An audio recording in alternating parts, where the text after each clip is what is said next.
Doctor Virendra आपका स्वागत करता हूं वीरेंद्र आयुर्वेदा चैनल पर।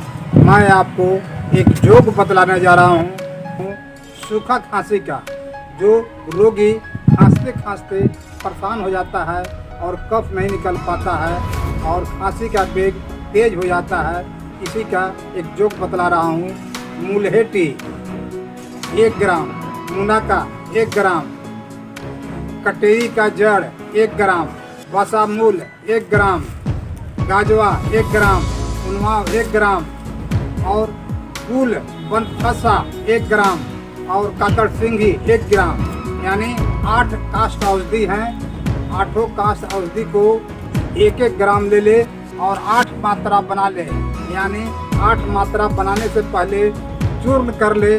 चूर्ण करके 8 पुड़िया बना ले। अब 8 पुड़िया को 250 ग्राम पानी में उसको उबाले, यानी क्वाथ बनावे।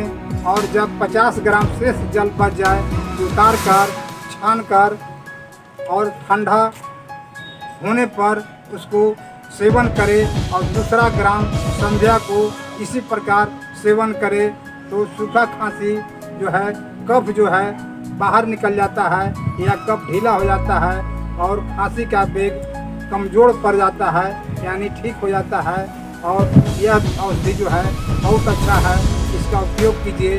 और इस वीडियो देखने के लिए मैं आपको धन्यवाद देना चाह रहा हूँ।